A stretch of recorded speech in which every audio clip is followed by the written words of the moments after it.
Hey everyone, welcome back to the channel. So we are almost at the end of human physiology. आज हम लोग कर रहे हैं neural control and coordination. This one is the second last chapter of your human physiology. इसके बाद में आता है केमिकल कंट्रोल एंड कोऑर्डिनेशन. अभी तक हम लोग breathing and exchange of gases complete करके आए. हम लोग हमारा body fluids and circulation complete करके आए. हम लोग लोकोमोशन एंड मूवमेंट कंप्लीट करके आए and excretory products and there elimination हम लोग कंप्लीट करके आ चुके हैं. अगर आपने अभी तक नहीं देखा है तो कोई टेंशन वाली बात नहीं है. बहुत ज़्यादा बड़े बड़े लेक्चर्स नहीं है वो. जितना आपके सिलेबस में, जितना आपके नीट के पॉइंट ऑफ व्यू से इनफ है वो मैंने वहाँ कवर कर पाया हुआ है.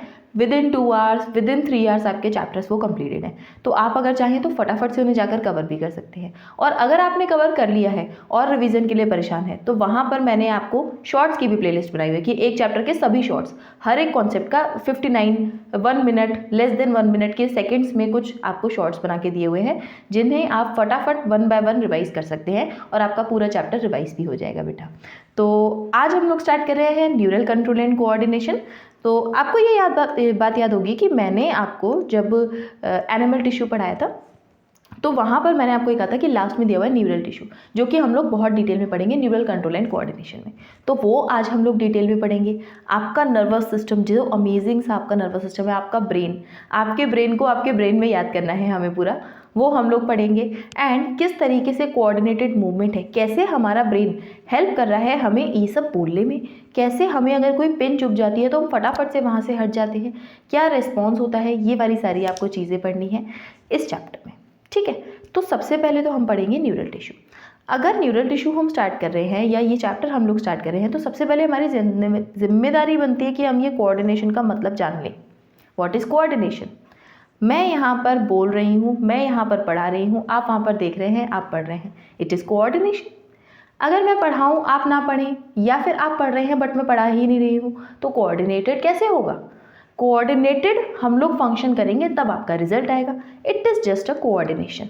सेम हमारी बॉडी में मेरी आंखें देख रही हैं, मेरा मुंह बोल रहा है, मेरा ब्रेन फंक्शन कर रहा है, जो मेरा ब्रेन फंक्शन कर रहा है वही मैं बोल पा रही हूँ. It is all coordinated movement.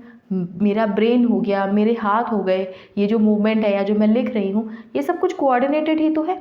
It is also coordinated. Same आप देख रहे हैं, लेक्चर को समझ रहे हैं एंड लिखते भी जा रहे हैं, अपनी लैंग्वेज में भी उसे लिख रहे हैं. It is coordinated. ठीक. बात ये आती है कि जो हमारी बॉडी है, क्या इसे नर्वस सिस्टम ने कंट्रोल किया हुआ है सिर्फ और सिर्फ? तो कहेंगे हाँ मैम, हमारा नर्वस सिस्टम ही तो हमें कंट्रोल करता है.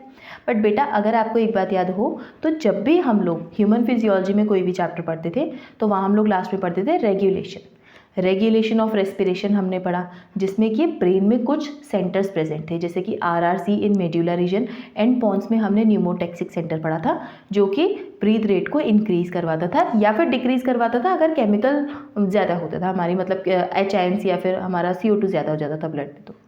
तो वहाँ हमने वो रेगुलेशन पढ़ा. हमने इसके अलावा रेगुलेशन पढ़ा था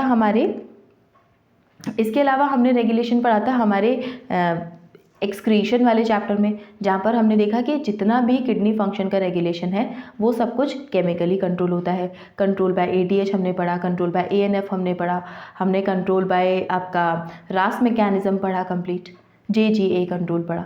तो वो था सब कुछ केमिकल. और वहीं अगर हमने बॉडी फ्लूइड्स एंड सर्कुलेशन जहाँ पढ़ा था तो हमने देखा था कि हार्ट बीट को कम या ज़्यादा करने का फंक्शन कौन करता है? या तो केमिकली रेगुलेट हो सकता है या फिर न्यूरली रेगुलेट हो सकता है. तो ओवरऑल आपकी बॉडी को कंट्रोल करने का काम सिर्फ और सिर्फ न्यूरल टिश्यू ही नहीं, न्यूरल सिस्टम ही नहीं, कहीं कहीं केमिकल सिस्टम भी वर्क कर रहा है. And chemicals are hormones. These chemicals are hormones. And hormonal system को हम लोग बड़े ही प्यार से एंडोक्राइन सिस्टम भी कहते हैं. तो अगर बात की जाए आपकी बॉडी की, तो आपकी बॉडी को कंट्रोल कौन कर रहा है? Neuro endocrine system. एंड ये बात NCERT ने बड़े प्यार से पहले ही पैराग्राफ में लिख दी है कि जो आपकी बॉडी है इसमें neural system and endocrine system jointly coordinate होते हैं, इंटीग्रेट होते हैं एंड आपकी बॉडी को, जो आपकी बॉडी के ऑर्गन्स हैं उन्हें फंक्शन करवाते हैं इन सिंक्रोनाइज्ड फैशन. ठीक. दूसरा, न्यूरल सिस्टम जो है, एक चीज़ और मैं आपको बताना चाहती हूँ, न्यूरल सिस्टम जो है, जैसे ही आपको चोट लगी, आप जैसे हट गए, फटाफट से वहाँ से हट गया, आपको पिन चुभ गई, आपको गर्म लग गया, आपको कुछ हो गया, quick response is from neural tissue. And अगर स्लो रिस्पॉन्स आया, थोड़ा सा टाइम लगा है, वो एंडोक्राइन सिस्टम का है. ठीक. क्विक रिस्पॉन्स 1 मिनट के लिए होगा, बिल्कुल कुछ सेकेंड्स के लिए होगा, मिनट भी नहीं कह सकती मैं, बहुत शॉर्ट ड्यूरेशन के लिए होगा, जबकि केमिकल रिस्पॉन्स थोड़ा सा लॉन्गर रहेगा. ठीक है, एक ये चीज़ हो गई। एंडोक्राइन सिस्टम सेम, ठीक। And these two system collectively form endocrine system, neuroendocrine system. अब इन्होंने ये लिखा है all of the body functions are integrated, coordinated and regulated by the neuroendocrine system of the body, and it is very important line because इससे आपका question आ चुका है NEET में, समझ रहे हैं। तो ये कहना क्या जा रही है, आपकी बॉडी के जितने भी फंक्शन है वो इंटीग्रेटेड हैं, कोऑर्डिनेटेड हैं एंड रेगुलेटेड हैं by the neuro endocrine system. तो आप ये नहीं कह सकते कि सिर्फ न्यूरल सिस्टम है, आप ये नहीं कह सकते सिर्फ एंडोक्राइन सिस्टम है। कलेक्टिवली आपकी बॉडी का जितना भी फंक्शन है, आपकी बॉडी में जो भी चेंजेस हो रहे हैं, these are controlled by neuroendocrine system, ठीक। अब न्यूरल सिस्टम आज पढ़ने वाले हैं, एंडोक्राइन सिस्टम हम लोग नेक्स्ट चैप्टर में करेंगे। तो न्यूरल सिस्टम पढ़ने से पहले ऑब्वियसली हमें न्यूरल टिश्यू पढ़ना है। न्यूरल टिश्यू की जब भी बात आती है तो सब लोग कहते हैं मैम हमें पता है इसकी जो सेल है these are neurons. Obviously there are neurons, ठीक। And neurons are the structural and functional unit of nervous system. यह आपका न्यूरल टिश्यू है, ठीक। दीज आर द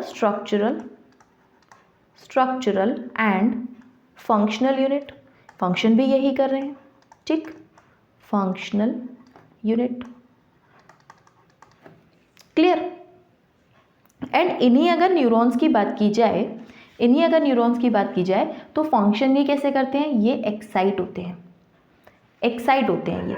अगर आपको याद हो तो जहाँ मैंने आपको पढ़ाया था मस्कुलर सिस्टम में NMJ वाला, मैंने जो आपको इम्पल्स वाला बताया था, तो वहाँ पर मैंने आपको पढ़ाया था कि इम्पल्स लेकर आ रही है, मसल्स आपकी एक्साइटेबल होती है, एक्साइट हो जाती है। जैसे NMJ पर इम्पल्स आई, वो आपके एसिटाइलकोलिन रिलीज हुए, न्यूरल ट्रांसमीटर रिलीज हुए, आपकी सार्कोलेमा एक्साइट हो जाती है, वो भी एक्साइटेबल थी। Same neural tissue is also excitable, ठीक, एक्साइटेबल है ये भी, ठीक है। दूसरी बात, कंडक्शन करता है भैया। अब एक्साइटेबल है तो इसे लेकर जाना है ना, या तो किसी मसल के पास में या फिर किसी दूसरे न्यूरॉन के पास में, तो कंडक्शन ऑफ इम्पल्स भी ये करता है, ठीक है। अब देखो कि ऐसा इसका कैसा स्ट्रक्चर है जिससे कि एक इम्पल्स को ले भी सकता है, किसी को दे भी सकता है एंड उसको कंडक्ट भी कर सकता है। तो वो सारा एंड आपका जो स्ट्रक्चर है वो हमें पढ़ना है। एंड न्यूरल टिश्यू में एक और सेल्स आती हैं जो कि हम लोग पहले इसके स्ट्रक्चर को कंप्लीट करेंगे एंड उसके बाद में वो पढ़ेंगे, ठीक है। तो first one is neuron. Neural system, obviously neuron इस टाइप के कुछ सेल्स हैं बेटा, जिन्हें अगर आप ध्यान से देखें तो आपको सेंटर में कुछ इस टाइप की बॉडी दिखाई दे रही होगी, सेंटर बन रहा होगा जिससे आपके कुछ बाल आपको दिखाई दे रहे होंगे। These are called as dendrites and the one long thread is axon. तो आपकी बेसिकली न्यूरॉन के 3 पार्ट्स हैं, वन इज सेल बॉडी या फिर साइटोन भी इसे हम कह सकते हैं, second one is dendrite and third one are axon, ठीक है। वही चीज़ें यहाँ पर आपकी लिखी हुई हैं, ठीक है। साइटोन और सेल बॉडी भी लिख सकते हो इसको, ठीक है। इतनी बात सभी को क्लियर है। अब ये बेटा डायग्राम है आपकी NCERT का, जो कि बड़ा ही इंपॉर्टेंट डायग्राम है, ठीक। ये NCERT का डायग्राम मैं कह रही हूँ इंपॉर्टेंट क्यों है, क्योंकि भाई डायग्राम आप कोई भी बना लें, आप एनिमेटेड डायग्राम देख लें, आप ड्रॉ कर लें डायग्राम, लेबलिंग के लिए आप कर सकते हैं, बट NCERT का डायग्राम इंपॉर्टेंट इसलिए क्योंकि सेम डायग्राम आ जाते हैं एंड सेम लेबलिंग हमें करनी होती है। ऑब्वियसली हम लोग दूसरा डायग्राम बना के पढ़ेंगे, बट NCERT का डायग्राम इज मैंडेटरी। तो these are dendrites, this one is cell body and this one is axon, ठीक है। एंड इसमें किस तरीके से ये सारी चीज़ें मेंशन्ड है वो हम लोग दूसरे डायग्राम में थोड़ा सा बड़ा सा एंड क्लियर डायग्राम बनाकर देख लेते हैं, ठीक है। तो इधर से देख लेते हैं इसको। तो ये आपको दिख रहा है कुछ मेन सेंटर हमने बनाया है उस डायग्राम में, थोड़ा सा रिलेटिवली आप इसमें भी क्लियर समझ सकते हैं एंड इसमें तो थोड़ा सा कम समझ में आएगा, बट हम लोग इसे थोड़ा सा बड़ा बना कर देख लेते हैं। दिस मेन इज साइटोन बेटा, ठीक।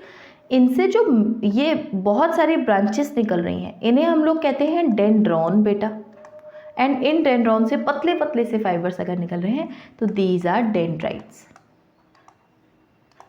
ठीक। एंड द मेन ब्रांच, जो मेन ब्रांच ये आपकी दिखाई दे रही है आपको, ये वाली, दिस वन इज एक्सोन, ठीक। एंड एक्सोन टर्मिनेट हो जाता है जिन्हें हम लोग कहते हैं एक्सोन टर्मिनल्स। बड़े ही प्यार से आप लोग क्लियरली यहाँ पर देख सकते हैं इस डायग्राम। देखिए साइटोन है या फिर सेल बॉडी है तो ऑब्वियसली इसके पास में प्रेजेंट होगा न्यूक्लियस। अगर सेल बॉडी है तो इसके पास में साइटोन भी लिख लीजिए इसको, सेल बॉडी और साइटोन है तो इसके पास में प्रेजेंट होगा न्यूक्लियस ऑब्वियसली। ठीक, साइटोन में बेटा साइटोप्लाज्म होगा, ये बड़ी ऑब्वियस बात है। एंड इसके साइटोप्लाज्म में कुछ स्पेशल स्ट्रक्चर्स प्रेजेंट होते हैं जिन्हें हम लोग कहते हैं निसेल ग्रैन्यूल्स। निसेल ग्रैन्यूल्स इसलिए बेटा, ये बेसिकली होते क्या हैं, आपका जो रफ एंडोप्लाज्मिक रेटिकुलम है, रफ एंडोप्लाज्मिक रेटिकुलम मतलब एंडोप्लाज्मिक रेटिकुलम के ऊपर कुछ राइबोसोम्स अटैच्ड हैं, वो प्लस कुछ फ्री राइबोसोम, ये दोनों मिलाकर स्ट्रक्चर बना रहे हैं जिन्हें हम लोग कहते हैं निसेल ग्रैन्यूल्स। निसेल ऑब्वियसली साइंटिस्ट का नेम है। ठीक, ये निसेल ग्रैन्यूल्स साइटोन या फिर आपके साइटोप्लाज्म में तो प्रेजेंट है ही, ये आपके डेंड्राइट्स में भी प्रेजेंट होते हैं। ठीक है, इसके पास में भी क्या प्रेजेंट होते हैं बेटा, निसेल ग्रैन्यूल्स, इसके पास में भी प्रेजेंट होते हैं। And this one is nucleus obviously.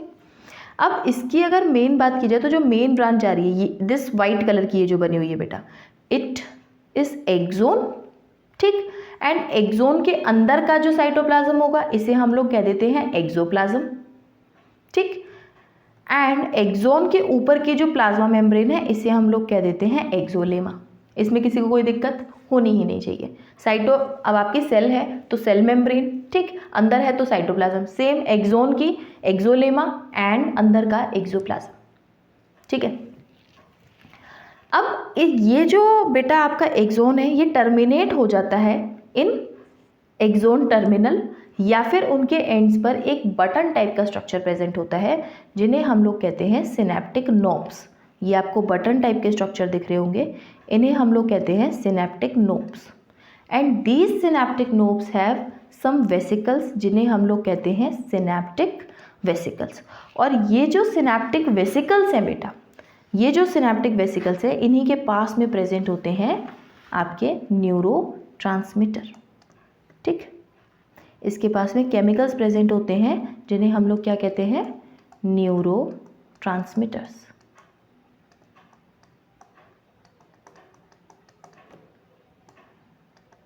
ठीक है, इतनी बात। इसके पास में ही प्रेजेंट होते हैं आपके न्यूरोट्रांसमीटर्स।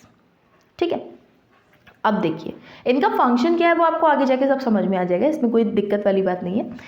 ये जो आपका एक्सोन है ना बेटा, इसे कवर कर रही होती है एक टाइप की cell. This one is your axon, इसे इस तरीके से कवर कर रही है एक सेल चारों तरफ से, दूसरी सेल, तीसरी सेल।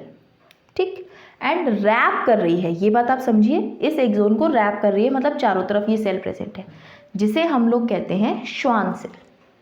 ठीक, this one is Schwann cell जो कि पूरा रैप कर रही है, जो पिंक कलर से बनी हुई है। ऑब्वियसली बेटा ये पिंक कलर से बनी हुई है, इसका मतलब ये है कि चारों तरफ से इसको कवर कर रही है, उसके ऊपर से नहीं बना सकते थे, साइड से बनी हुई है, इसको चारों तरफ से कवर कर रही है, रैप कर रही है। जैसे हम लोग अगेन बॉटल के ऊपर ये कवर होता है, अंदर से ये स्टील का है, बाहर से प्लास्टिक हो गया, फाइबर हो गया, जो भी चीज़ें हैं वो प्रेजेंट होती हैं। तो अगर ये जो कवर है इसका थोड़े थोड़े गैप पर प्रेजेंट होता है तो हम इसे देख पाते है ना, तो अंदर की बॉटल भी हमें दिख रही होती। तो ये रैपिंग वाला जो तरीका है, इस तरीके से रैप किया हुआ प्रेजेंट होता है। ठीक, ये जो श्वान सेल है इसकी जो लेयर है बेटा, इसे हम लोग कहते हैं न्यूरीलेमा। इसमें कंफ्यूज नहीं होना कि what is neurilemma, what is axolemma, what is plasma membrane. ठीक है, न्यूरीलेमा इज द आपकी जो कवरिंग है आपकी श्वान सेल की प्लाज्मा मेम्ब्रेन। ठीक, एंड श्वान सेल्स के पास में अपना खुद का न्यूक्लियस है, नो डाउट। श्वान सेल का फंक्शन क्या है बेसिकली, देखिए ये ना एक टाइप का लिपिड, बेसिकली ग्लाइकोलिपिड्स होते हैं और भी इसमें काफ़ी सारी चीज़ें होती हैं। मेन जो कंपोनेंट है इट इज़ लिपिड। लिपिड की एक लेयर सेक्रेट करती रहती है ये आपके एक्सोन की चारों तरफ। जैसे एक पोर्शन पर श्वान सेल प्रेजेंट, तो इसने इधर सेक्रेट किया और चारों तरफ इसको रैप कर दिया। फिर दूसरी तरफ श्वान सेल प्रेजेंट है, इसने चारों तरफ रैप कर दिया लिपिड की कुछ लेयर को सेक्रेट करके, और एक शीथ लाइक स्ट्रक्चर बना दिया है आपकी एक्सोन के ऊपर। And this sheath like structure is called as myelin sheath, जो कि बहुत ही ज़्यादा इंपॉर्टेंट स्ट्रक्चर है और बहुत ही ज़्यादा हेल्पफुल है फास्टर इम्पल्स को भेजने में। ठीक, जो कि हम लोग कंडक्शन ऑफ इम्पल्स में पढ़ लेंगे। तो जो आपकी ये माइलिन शीथ है ये किससे सेक्रेट हुई है, किसने फॉर्म की है, आपके श्वान सेल्स ने।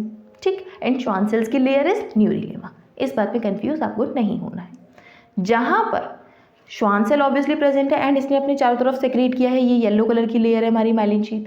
अब जहाँ पर कुछ कुछ आपको पॉइंट जैसे दिखाई दे रहे होंगे, ये जहाँ पर माइलिन शीट प्रेजेंट ही नहीं है बेटा, तो जहाँ पर माइलिन शीट प्रेजेंट नहीं है, कुछ कुछ पॉइंट्स पर प्रेजेंट नहीं है, ऐसा लग रहा है कि नोड्स बन रहे हैं एंड इन्हें डिस्कवर किया रैनवियर नाम के साइंटिस्ट ने, इसीलिए इन नोड्स को हम लोग कह देते हैं नोड्स ऑफ रैनवियर। ठीक, ये जो नोड्स बनी इन्हें हमने कह दिया नोड्स ऑफ रैनवियर, जहाँ पर माइलिन शीट एब्सेंट है। तो this is the structure of your neuron. बहुत ही इजी है, साइटोन है बेटा एंड डेंड्राइट है ऊपर, dendron is the main branch and उससे डेंड्राइट्स निकलेंगे। नीचे आपकी एक एक्सॉन जाएगी जो कि एक्सॉन टर्मिनल में सिनेप्टिक नोब्स प्रेजेंट होंगे जिनके पास में सिनेप्टिक वेसिकल्स होंगे। ये एक्सॉन जो है इसको सराउंड कर रही होगी कुछ सेल्स जिन्हें हम लोग कहते हैं जिन्हें हम लोग कहते हैं श्वान सेल्स, एंड ये श्वान सेल्स की जो लेयर है इन्हें हम लोग कहते हैं न्यूरिलेमा। ये सेक्रीट करती हैं लिपिड टाइप का एक शीथ जिसे हम लोग कहते हैं माइलिन शीथ। जहाँ पर माइलिन शीथ नहीं प्रेजेंट है, these are nodes of Ranvier. इसके अलावा हमारी सेल बॉडी में प्रेजेंट होते हैं कुछ ग्रैन्यूल्स जिन्हें हम लोग कहते हैं नेसल ग्रैन्यूल्स, ये आपके डेंड्राइट्स में भी प्रेजेंट होते हैं। ठीक है, इतना है ओवरऑल आपका न्यूरॉन और इसका स्ट्रक्चर। इसके अलावा आपको बहुत कुछ नहीं करना है। ये जो न्यूरॉन है, मैंने आपको बोला कि श्वान सेल्स प्रेजेंट होती हैं और ये सेक्रीट करती रहती हैं, माइलिन शीथ बनाती हैं। इसके बेसिस पर आपके न्यूरॉन्स दो टाइप के हो सकते हैं। अगर कुछ ऐसा हुआ कि आपके ये जो एक्सोन है इसके पास में श्वान सेल्स तो प्रेजेंट है बट इन्होंने माइलिन शीथ नहीं बनाई, तो ऐसे न्यूरॉन को हम लोग कहते हैं अनमाइलिनेटेड। माइलिन शीथ नहीं बनी है तो अनमाइलिनेटेड न्यूरॉन, और जिसके पास में बनी है उन्हें हम लोग कह देते हैं माइलिनेटेड न्यूरॉन। ठीक है, तो non myelinated and myelinated. Myelinated का मतलब enveloped by Schwann cells which form myelin sheath around the axon. ठीक, एंड नॉन माइलिनेटेड का मतलब एनवेलप्ड बाय श्वान सेल्स। ऐसा नहीं है कि नॉन माइलिनेटेड है तो इनके पास में श्वान सेल नहीं प्रेजेंट होगी, ये गलती कोई भी नहीं करेगा कि मैम नॉन माइलिनेटेड का मतलब श्वान सेल्स एब्सेंट होती हैं। Schwann cells are present but they are not forming myelin sheath. ठीक, एनसीईआरटी की लाइन नहीं है, this is the line of your NCERT. और इस क्वेश्चन को कई बच्चे गलत करके आते हैं, तो इसको बहुत अच्छे से नोट कर लीजिएगा कि श्वान सेल्स प्रेजेंट हैं बट उन्होंने माइलिन शीथ नहीं बनाई है। ठीक, श्वान सेल दोनों में है, अगर माइलिन शीथ बनाई तो माइलिनेटेड नर्व फाइबर, नहीं बनाई तो नॉन माइलिनेटेड। एग्जाम्पल अगर हम देखें तो आपके जो क्रेनियल और स्पाइनल नर्व्स हैं उनमें प्रेजेंट होते हैं माइलिनेटेड नर्व फाइबर, जबकि आपके या फिर नर्व फाइबर या आप एक्सोन कह सकते हैं, एंड वहीं आपका जो autonomic and somatic nervous system है इसके पास में प्रेजेंट होती हैं नॉन माइलिनेटेड एक्सोन्स या फिर नर्व फाइबर्स। ये आपके सिस्टम्स कहाँ होते हैं, कैसे होते हैं, हम लोग आगे जाके बहुत डिटेल में पढ़ने वाले हैं। ठीक, ये हो गया आपका इतना कि ये फाइबर्स माइलिनेटेड हो सकते हैं तो क्या होगा, नॉन माइलिनेटेड हो सकते हैं तो क्या होगा। इतनी बात सभी को क्लियर है। हाँ, एक बार से ये एनसीईआरटी का डायग्राम देख लेते हैं जो भी इसमें चीज़ें मेंशन है। देखिए डेंड्राइट्स हमने कर लिया, the main branch is dendron, इसे और लेबल कर लीजिएगा। इसमें नेसल ग्रैन्यूल्स हमने कर लिए, बने किससे हैं, आरईआर और फ्री राइबोसोम से, वो भी आपको लिखना है यहाँ पर। सेल बॉडी है जिसे हम लोग साइटोन भी कहते हैं, वो भी आपको यहाँ मेंशन करना है। न्यूक्लियस प्रेजेंट है, श्वान सेल प्रेजेंट है जिसने क्या बनाई है, इसके लेयर को न्यूरिलेमा कहते हैं, वो आपको लिखना है, एंड इसने बनाई है माइलिन शीथ। ठीक, एक्सोन इज ऑब्वियसली, एक्सोन की जो प्लाज्मा मेम्ब्रेन है इट इज़ एक्सोलेमा, आपको ये लिखना है। इसके अंदर का प्लाज्म जो है, जो साइटोप्लाज्म है, इट इज़ एक्सोप्लाज्म, ये आपको लिखना है। ठीक, जहाँ पर नहीं प्रेजेंट है नोड ऑफ रैनवियर है, एक्सोन टर्मिनल, ठीक, जिन्हें हम लोग सिनेप्टिक नोब्स भी कहते हैं, these are terminals and button like structure are synaptic knobs. इसे आप यहाँ भी मेंशन कर लीजिएगा इस वाले डायग्राम में, these structures are axon terminal. ठीक, एक्सोन टर्मिनल। ठीक, ये सारी चीज़ें आपको इसी डायग्राम में मेंशन कर लेनी है जिससे कि आपको दिक्कत नहीं आएगी। जब एनसीईआरटी का डायग्राम आएगा तो भी आप लेबल कर पाएंगे, अगर इससे कोई क्वेश्चन आता है तो भी आप उसे मार्क कर पाएंगे। ठीक है, अच्छा, इसके बिहाफ पर मैं आपको एक बात बताना चाहती हूँ।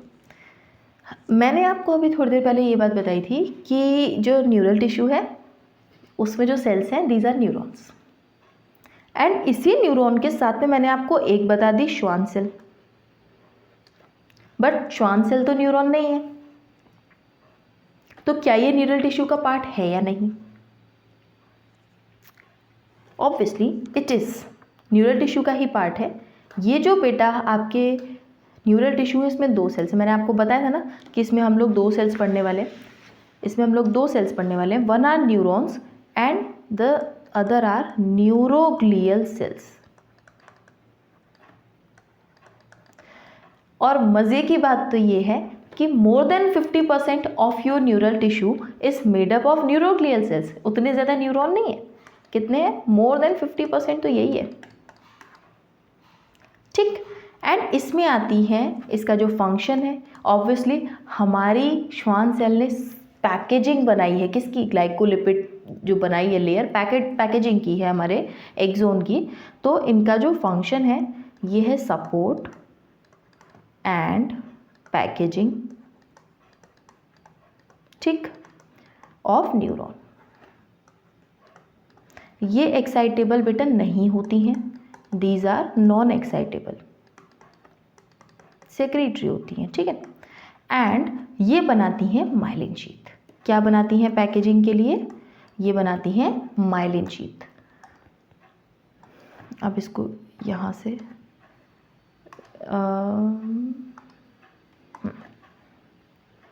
पैकेजिंग ये कैसे करेंगी, ये बनाएंगी माइलिन शीथ, माइलिन शीथ बनाएंगी, ठीक है।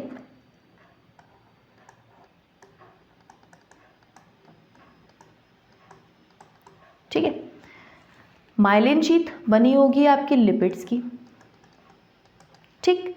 एंड ये माइलिन शीथ फॉर्म करेंगी कौन, श्वान सेल्स।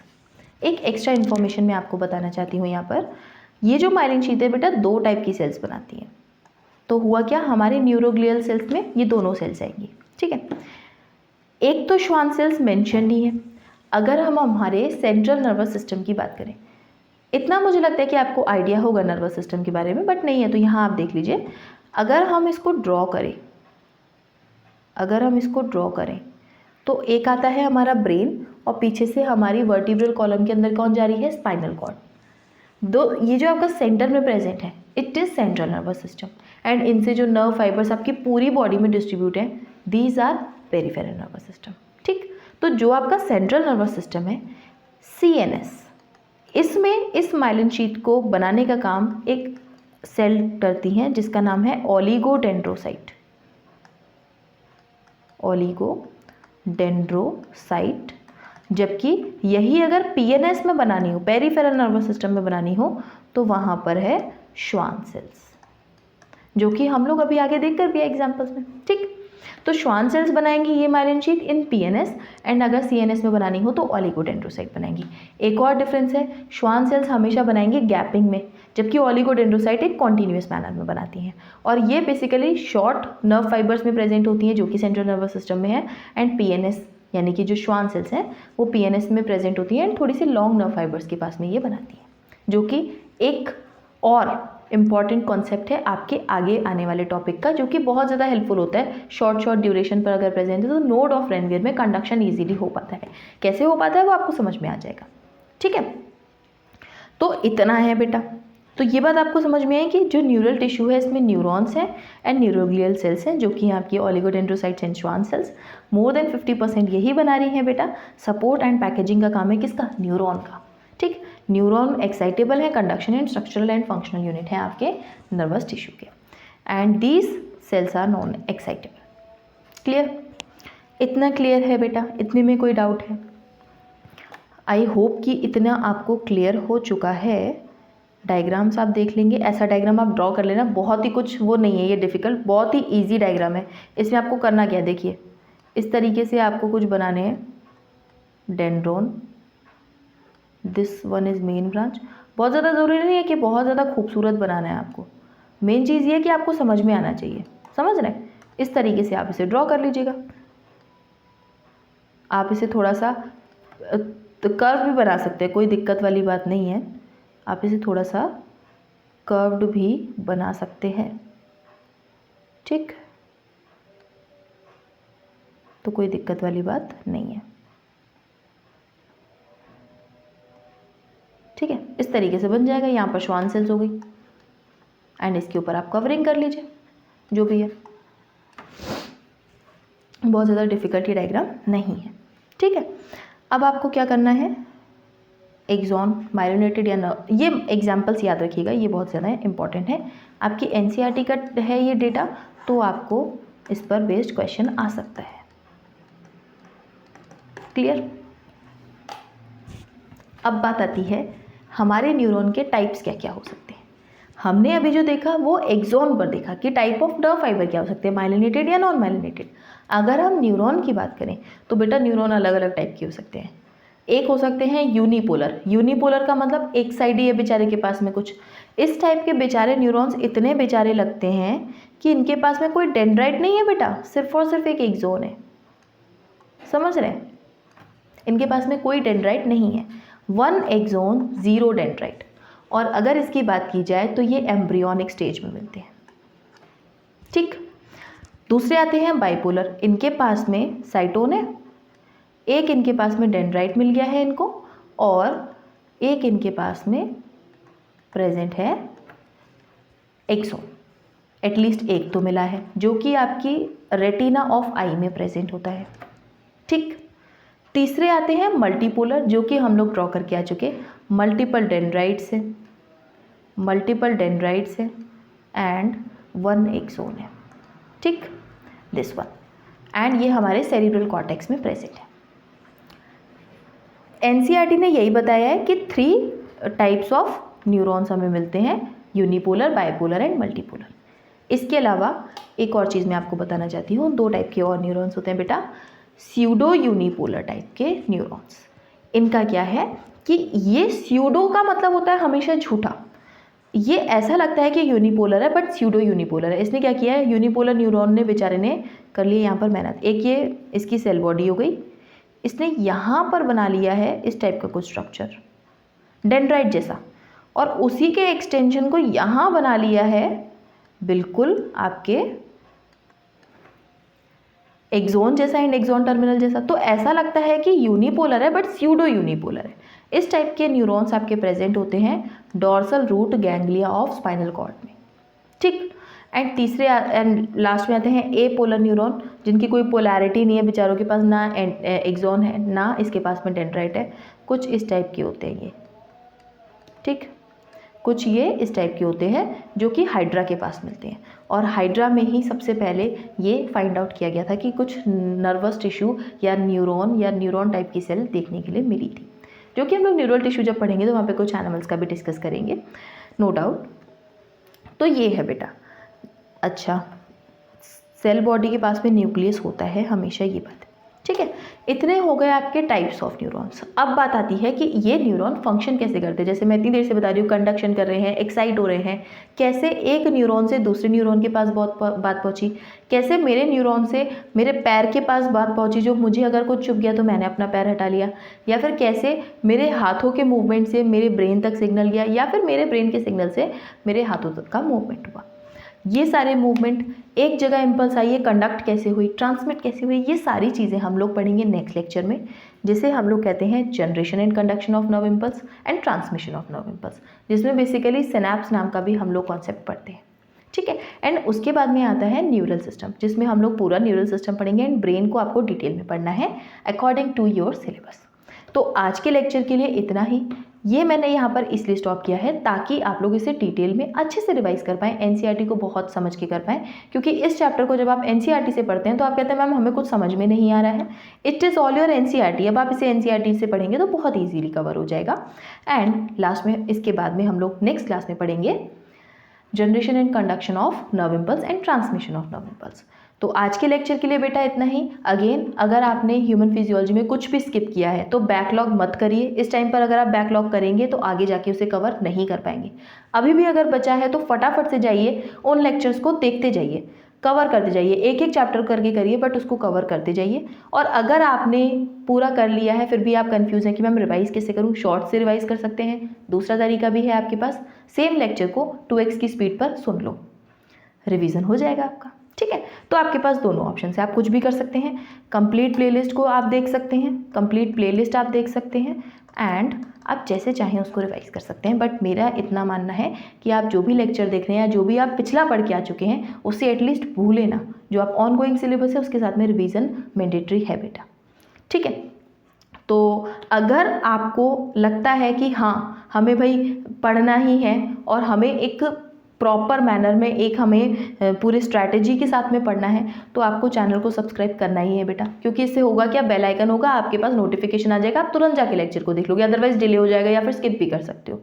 तो ये आप ही के लिए बहुत ज़्यादा हेल्पफुल है। इस चैप्टर के नोट्स या जितने भी चैप्टर के नोट्स हैं वो आपको इस टेलीग्राम चैनल पर मिल जाते हैं, ये आप ज्वाइन कर लीजिएगा अगर आपने नहीं किया है तो।